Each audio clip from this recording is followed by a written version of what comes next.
Quiero invitaros a una lectura. El texto es muy extenso, pero yo voy a seleccionar algunos versículos del capítulo 9 del libro de Hechos. Dice así: Saulo, respirando aún amenazas y muerte contra los discípulos del Señor, se presentó al sumo sacerdote y le pidió cartas para las sinagogas de Damasco, a fin de que si hallaba algunos hombres o mujeres de este camino, los trajese presos a Jerusalén. Mas yendo por el camino, aconteció que al llegar cerca de Damasco, repentinamente le rodeó un resplandor de luz del cielo, y cayendo en tierra, oyó una voz que les decía: Saulo, Saulo, ¿por qué me persigues? Él dijo: ¿Quién eres, Señor? Y le dijo: Yo soy Jesús, a quien tú persigues. Dura cosa te es dar coces contra el aguijón. Él, temblando y temeroso, dijo: Señor, ¿qué quieres que yo haga?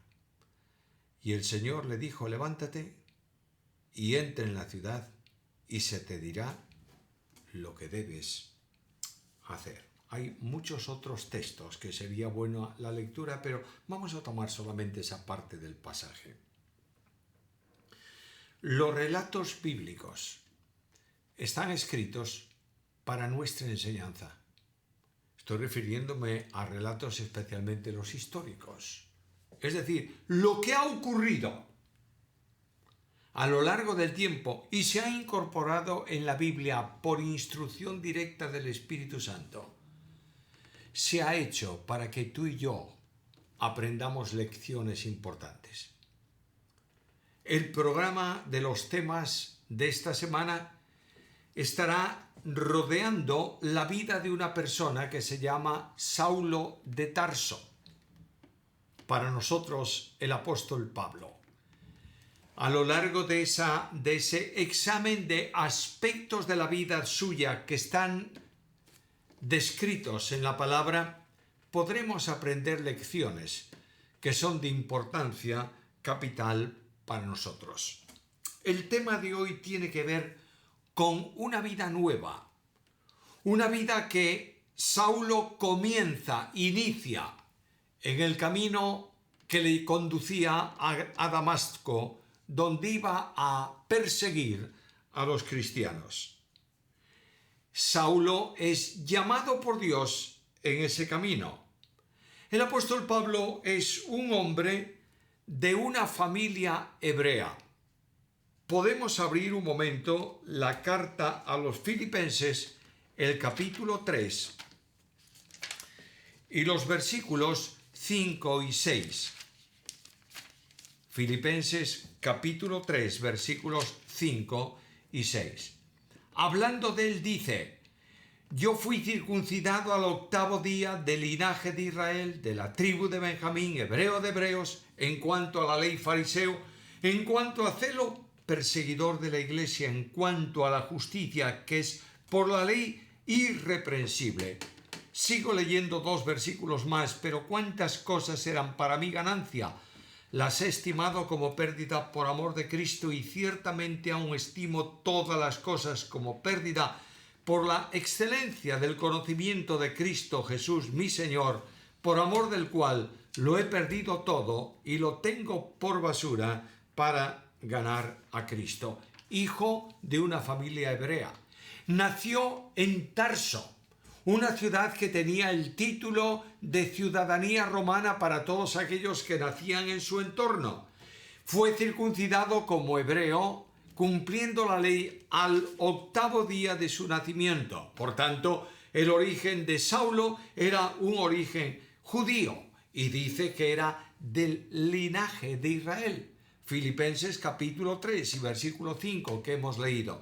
No todos los que se consideraban judíos podían decir que eran del linaje de Israel. Es decir, él tenía, digamos así, su documentación para demostrar la ascendencia suya hasta llegar a Israel. Jacob. De manera que él era un israelita auténtico, reconocido por su documentación, por su historia. Además de esto, Pablo era de la tribu de Benjamín. También en ese mismo versículo 5 del capítulo 3 de Filipenses. Benjamín, como sabéis todos, fue el único hijo nacido en la tierra de la promesa, de los hijos de Jacob, el único nacido en la tierra de la promesa. Génesis capítulo 35, versículos 18 y 19. Era el hijo de la mujer a quien Jacob había amado más que al resto de la familia y, por supuesto, de sus mujeres. Era además de la tribu de Benjamín, porque era de la tribu de la fidelidad. Esa tribu se mantuvo unida a la tribu de Judá, y de esa tribu procedió el primer rey de Israel. De ahí que con toda seguridad se le llamaba Saulo o Saúl, porque venía de esa tribu el rey primero de Israel. Era un hombre religioso, tremendamente religioso. Fíjate lo que dice en el capítulo 3 y en el versículo 5, hebreo de Hebreos. Los judíos del entorno del tiempo de Pablo, había judíos que efectivamente venían de ascendencia judía, pero otros eran judíos helenistas. Es decir, habían nacido en el mundo griego. Muchos de ellos no sabían siquiera hablar arameo. Pero además hay otra cosa.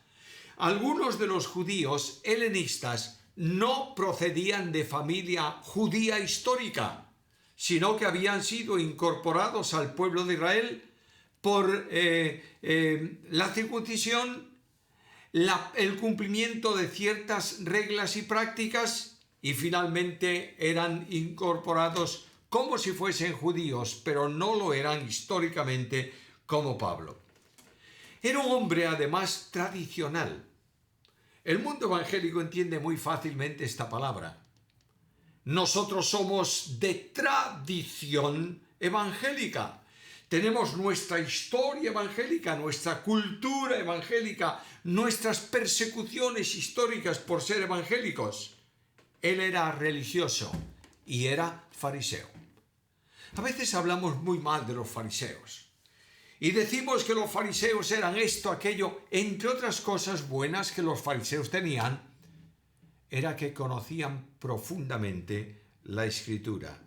De manera que los fariseos sabían mucho de Biblia, conocían mucho de Biblia, podían recitar largos pasajes de la Biblia de memoria.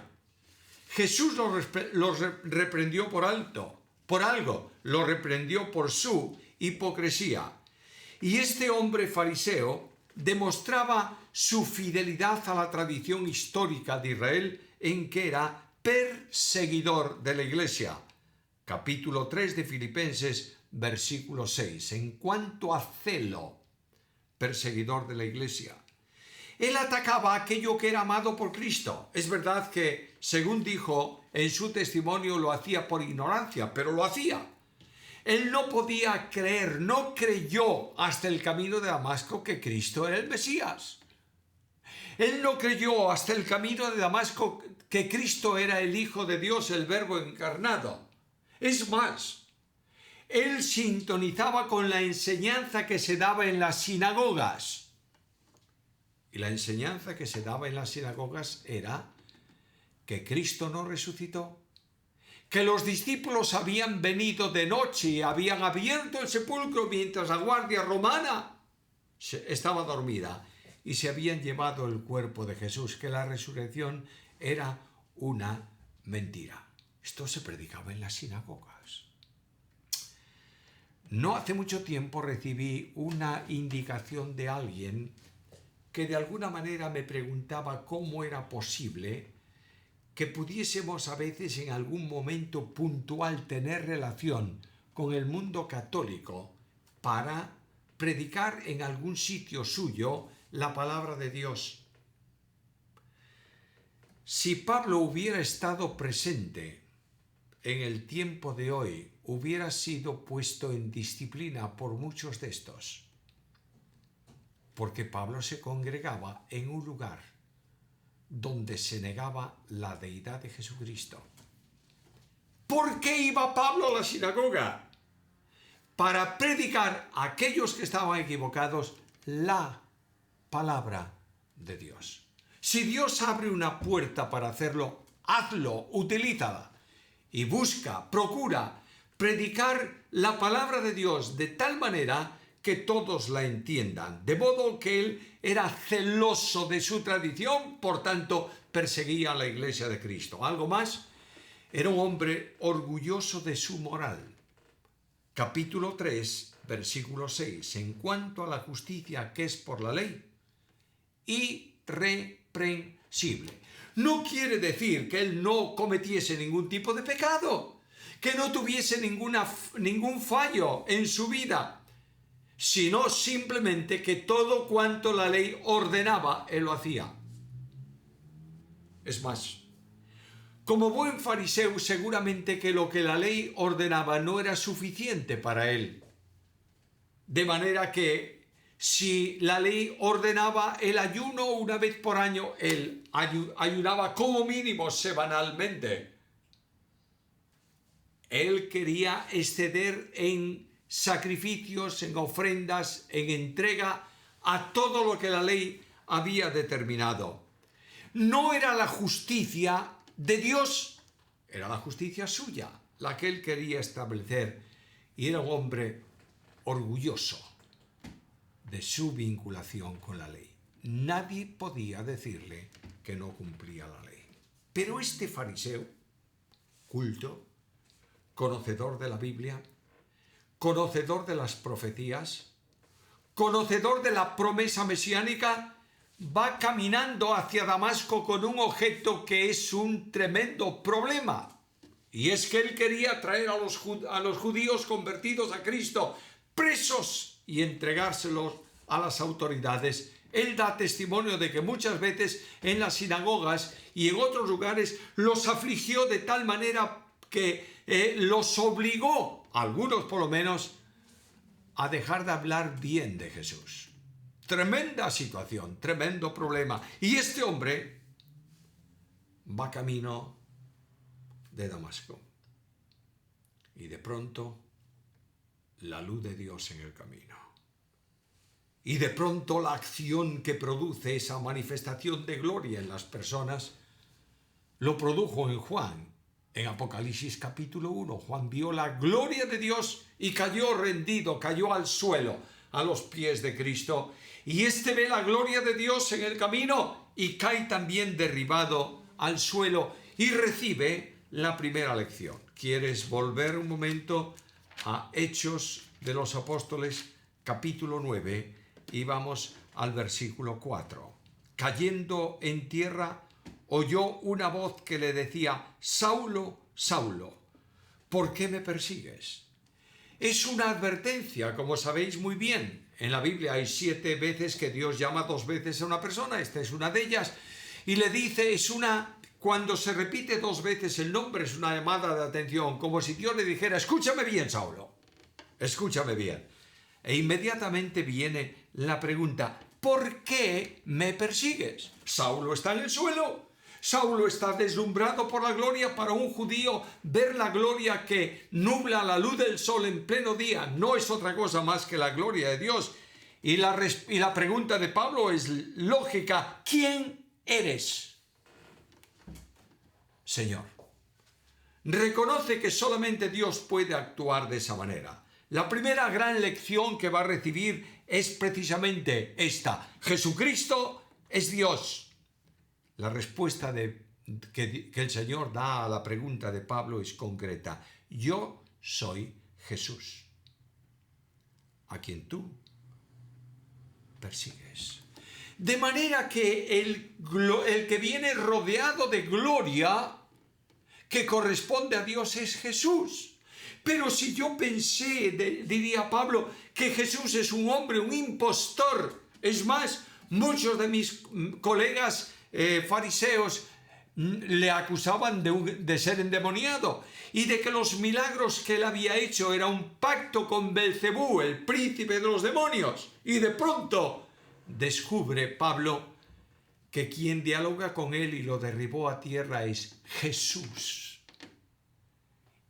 y Jesús se manifiesta como Dios. Segunda gran lección de teología que Pablo recibe allí.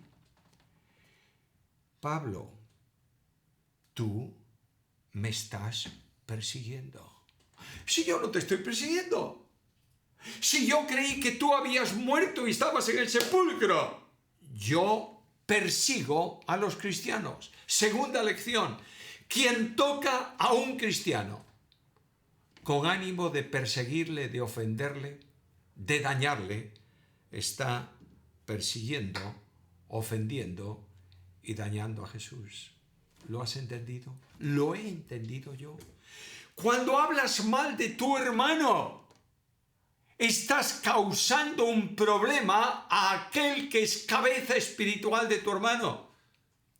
Cuando tú persigues injustamente a uno de los creyentes de tu iglesia porque no te cae bien o porque no simpatiza contigo o porque lo consideras, no importa lo que, estás ofendiendo a Jesús. Porque no puedes separar unidad de la iglesia de aquel en cuya persona divina se forma esa unidad.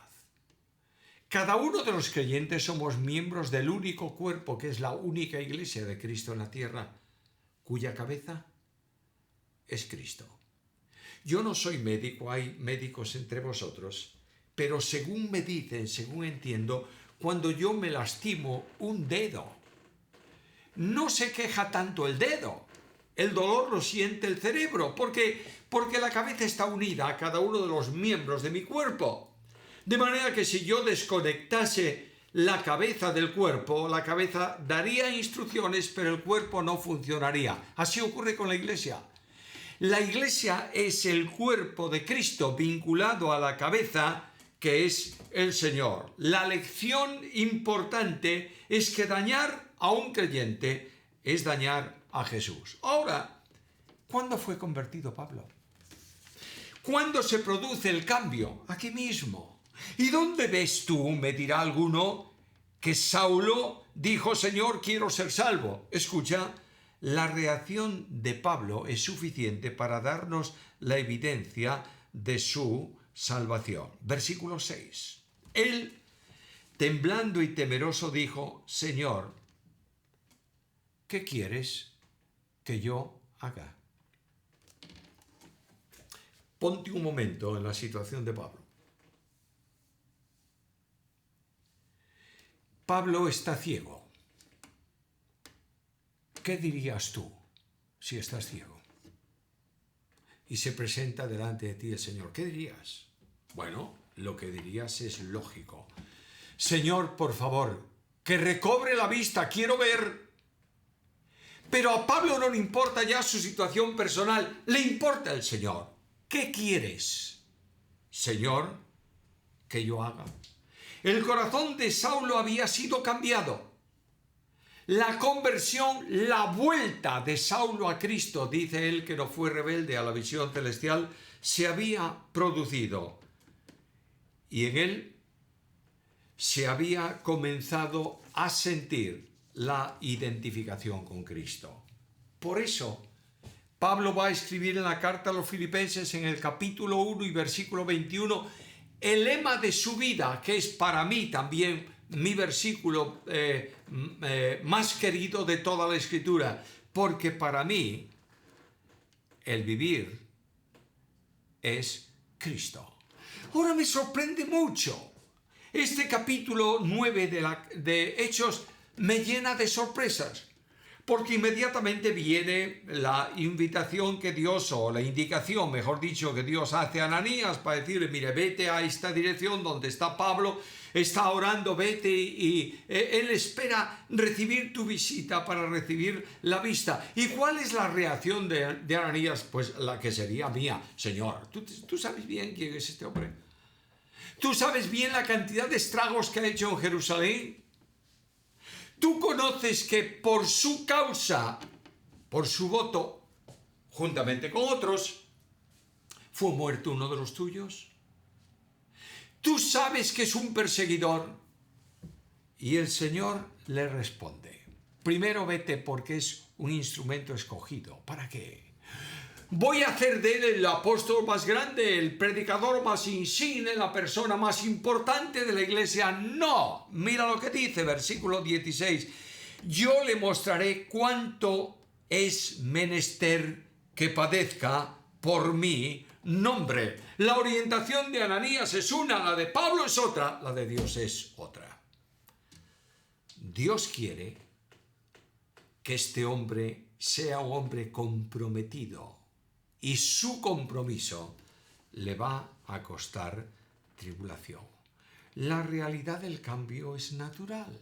Hemos leído antes en la carta a los Filipenses, capítulo 3, versículos 7 a 9, todo lo que yo era, lo que era motivo de orgullo personal, lo que me distinguía del resto de la gente que era compañera mía de ministerio, lo que me distinguía del resto de la gente de mi nación que no venía de mi herencia histórica, lo he tirado por la borda, diría un marinero, lo he considerado como basura, porque no me interesa ganar mi justicia. Quiero ganar a Cristo. No son mis cosas las que valen, es Jesús. No es mi gloria la que vale, es la gloria de Jesús. Por tanto, para Pablo, Cristo se convierte en todo para él. Él va a decir, Cristo es mi esperanza en la carta a los Colosenses, Cristo es en vosotros esperanza de gloria. Cristo va a decir, es mi Salvador, Gálatas capítulo 2, versículo 20, el Señor me amó a mí y se entregó a sí mismo por mí. Y Cristo es mi Señor, con Cristo estoy juntamente crucificado, ya no vivo yo, mas vive Cristo en mí, lo que ahora vivo en la carne lo vivo en la fe del Hijo de Dios, el cual me amó y se entregó a sí mismo por mí. Debo dejar este punto para pasar al siguiente, pero quiero recordaros algo muy importante.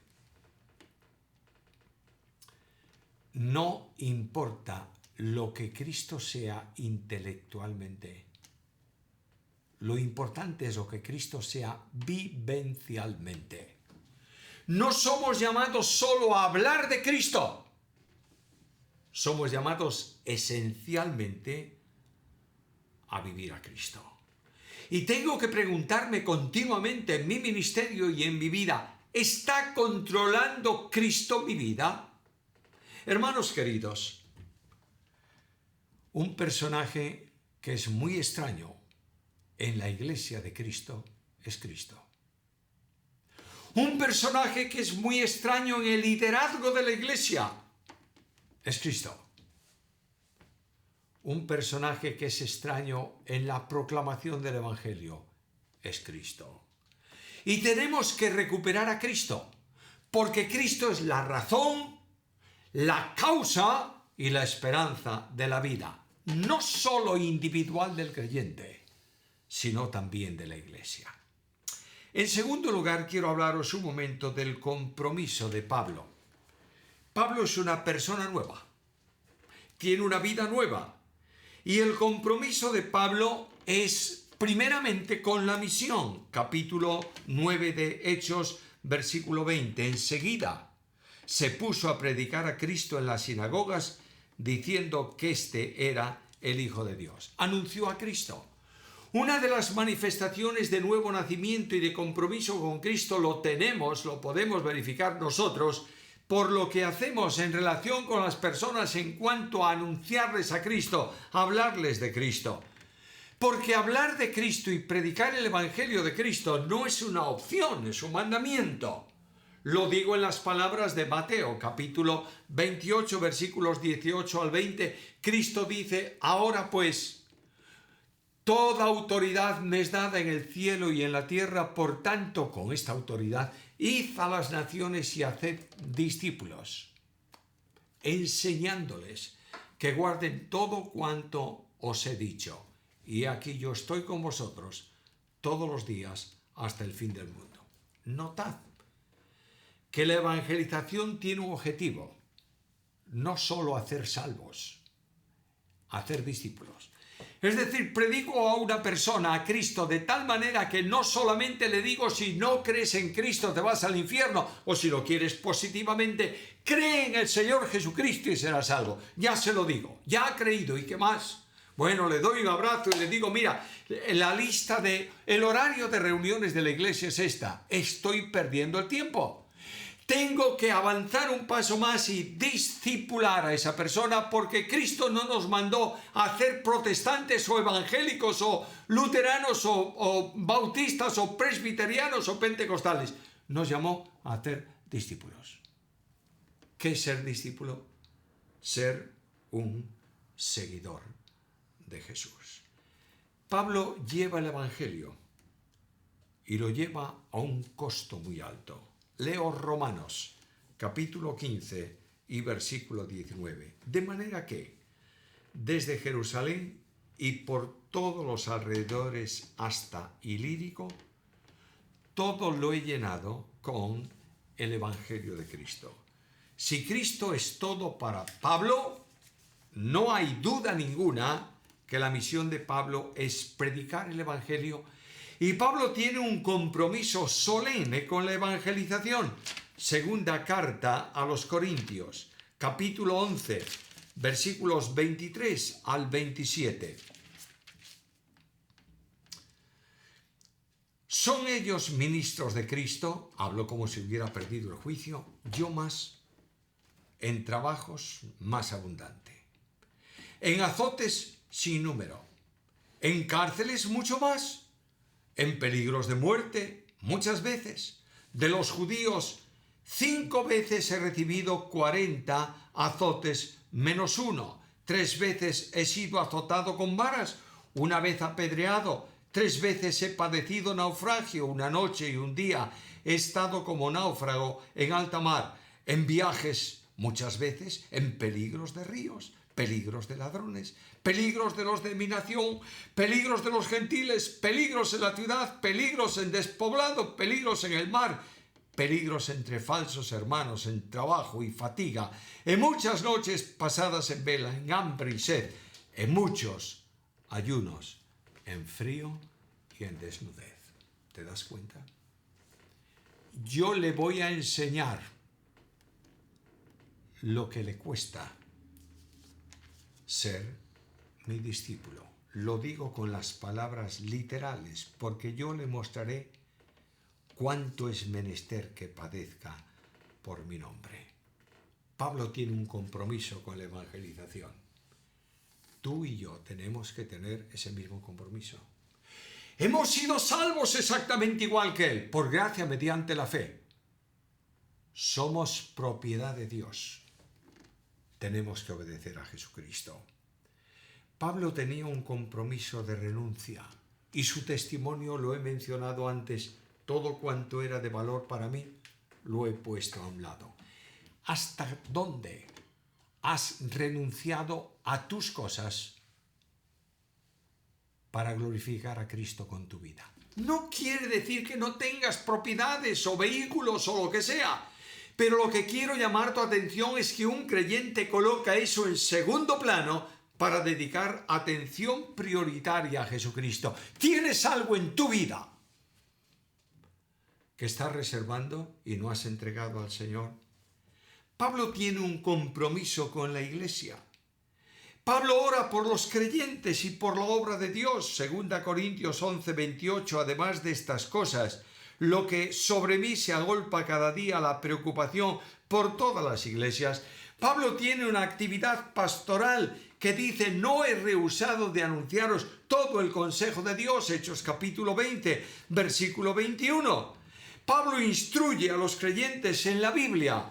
Hechos 20, 31. Acordaos que por 3 años de noche y de día no he cesado de amonestar con lágrimas a cada uno. De manera que de noche y de día les enseñaba el testimonio de Dios, trabajaba con ellos llorando porque sentía los problemas de la congregación. Cuando tú amas la iglesia, lloras en silencio delante de Dios por la iglesia. ¿Cuánto tiempo dedicas a orar por tu iglesia local? por esa iglesia donde Dios te ha puesto. ¿Tienes una lista de problemas, de hermanos que tienen necesidad y la estás llevando en oración a la presencia de Dios cada día? El cambio de una vida vieja a una vida nueva tiene que ver con amar aquello que Cristo ama. Y lo único válido para Jesús es la iglesia. No hay ninguna organización que desvinculada por la iglesia esté en el texto bíblico. Es la iglesia y nada más que la iglesia. Pablo es ejemplo en esta vida nueva de compromiso con Cristo. Él busca el conocimiento de Jesús cada día. Conocer no solamente es saber, indudablemente también lo conlleva o lo comporta, pero conocer es tener una comunión vinculante con Cristo, experimentar la relación con Cristo. La salvación es comunión con el Padre y con el Hijo. Es conocer, conocimiento vivencial, conocimiento de Cristo. Conocer a Jesús no intelectualmente, sino de experiencia. Cristo era todo para Pablo, porque para mí el vivir es Cristo. Por tanto, Cristo es, como dije antes, el Señor para Pablo, la vida para Pablo, la esperanza para Pablo, la fuerza para Pablo, la gloria de Pablo y el camino para Pablo. ¿Cómo están nuestros valores en este sentido? ¿Quieres ser fiel a Jesús? ¿Quieres vivir una vida nueva? Prepárate para un compromiso con las pruebas y con las dificultades. El apóstol Pablo dice: yo quiero ser capaz de sufrir por Cristo y la participación de sus padecimientos, sufriendo por identificación con Cristo. Oye a Jesús un momento. Juan capítulo 15, versículo 20. Acordaos de las palabras que os he dicho: el siervo no es mayor que su señor. Si a mí me han perseguido, también a vosotros os perseguirán. Y hemos de estar preparados para ser perseguidos y pasar por un tiempo de aflicción. Perdonadme un pensamiento personal. Si alguien me dice: ¿dónde lo tienes en la Biblia?, te diré que solamente hay indicios, pero no tengo una evidencia bíblica firme. Creo que la Iglesia está a punto de pasar por un largo periodo de tribulación. Si tú te opones al sistema actual del mundo, si te opones a la ideología de la sociedad actual, si no aceptas valores contrarios no a la moral cristiana, sino a la moral natural, serás perseguido. Y yo pienso que llegará un momento en que nuestras iglesias van a ser canceladas o tratadas de una forma drástica en nuestra sociedad, porque su vida se opone a la corriente del mundo. Por último, ¿cuál es la bendición? Dios bendice el compromiso. Dios da fuerzas para el trabajo. El apóstol Pablo dice en Filipenses 4:13: todo lo puedo en Cristo que me fortalece. La bendición de la compañía de Jesús acompaña permanentemente a aquel que tiene una nueva vida y la dedica a Cristo. De manera que el apóstol Pablo, al final de su vida de ministerio, lo veremos tal vez en alguno de los próximos temas, se da cuenta que todos le han abandonado, nadie está con él. Pero dice algo muy importante: pero el Señor estuvo a mi lado y me dio fuerzas. 2 Timoteo 4, 16 y 17. El creyente tiene un motor para el compromiso, que es el poder del Espíritu de Dios. un motor que se corresponde a la expresión de Pablo. El Señor me amó a mí y se entregó a sí mismo por mí. En un momento en que yo estaba pasando por una serie de dificultades grandes en mi vida, alguien me escribió una nota que dice: recuerda, Samuel, esto para mí fue de ayuda, creo que puede serlo también para ti. Y me dio 2 estrofas de un himno. Su gracia es mayor si las cargas aumentan. Su fuerza es mayor si la prueba es más cruel, si es grande la lucha. Mayor es su gracia si más son las penas. Mayor es su paz. Si nuestros recursos se están agotando, si fuerzas nos faltan para caminar, si al punto ya estamos de desesperarnos, el tiempo ha llegado en que Dios va a obrar. Que Él nos ayude a pensar en el ejemplo de Pablo como de una vida nueva para nuestra bendición y para gloria de su nombre.